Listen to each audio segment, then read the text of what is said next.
चाहेंगे कि जिस तरह से न्यूज़ 18 राइजिंग समिट में अमित का बयान आया कि पार्टी को वोट ना दिया जाए जिन्होंने खानदानी राज को तकलीफ दी। आमिर साहब, आमिर उस पर क्या कहना चाहिए? देखिए, अमित शाह साहब ने जो मैंने सुना नहीं जी,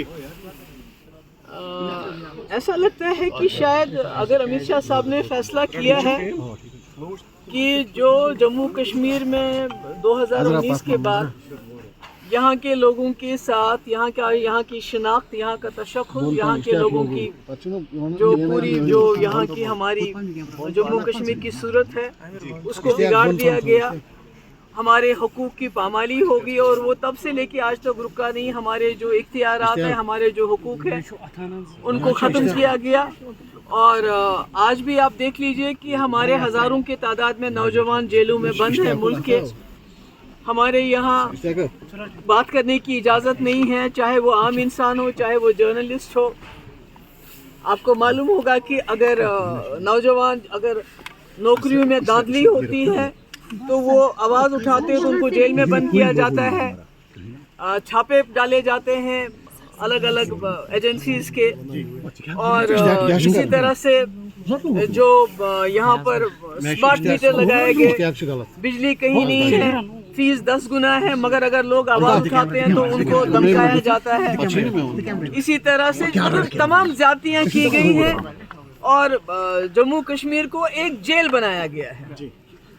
तो अगर ये सब कुछ करने के बावजूद और क्या हमें आ रहा ना, अमित शाह साहब इसके मतलब कि उन्होंने यहाँ की आवाज़ को ख़त्म करने के लिए पीडीपी को ख़त्म कर दिया। पीडीपी से लेजिस्लेटर्स को निकाला, मिनिस्टर्स को निकाला, मेंबर पार्लियामेंट को निकाला, राज्यसभा को निकाला, ताकि जो पीडीपी की आवाज़ है उसको ख़त्म किया जाए। अब जम्मू कश्मीर के लोगों के हाथ में एक वोट की पर्ची है।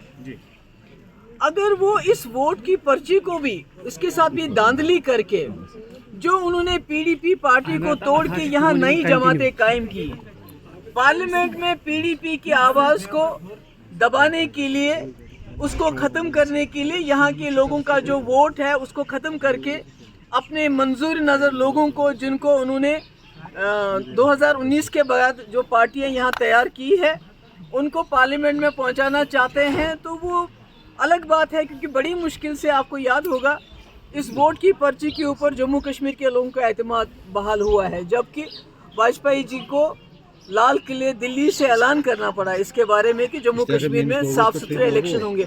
अब अगर अमित शाह साहब उसको भी ख़त्म करना चाहते हैं, उस एतबार को भी ख़त्म करना चाहते हैं, तो हम क्या कह सकते हैं? इसमें तो जो मुल्क के लोग हैं उनको देखना पड़ेगा कि पहले जो हमारे मुल्क ने वादे किए थे उनको 2019 में नाजायज़ तरीके से सब कुछ पार्लियामेंट का इस्तेमाल करके ख़त्म किया गया।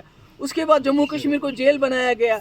आज अगर अमित शाह साहब जो वोट की पर्ची है उसको भी ख़त्म करके अपनी मंजूर नज़र जो इनकी ए टीम, बी टीम, सी टीम पार्टियों को यहाँ ताकत देना चाहते हैं, पीडीपी को ख़त्म करके जो इन्होंने किया, मतलब कोशिश तो यही है ना कि असली आवाज़ ना पहुँचे पार्लियामेंट में। आपको मालूम है कि मेरी पार्टी को तोड़ा गया, मुझे मेरी माँ को, मेरे भाई को ईडी के पास बुलाया गया, मेरा पासपोर्ट बंद, लोगों के पासपोर्ट बंद, जर्नलिस्ट के पासपोर्ट बंद, चलाए कलान के महीने में मुझे मकान से निकाला गया।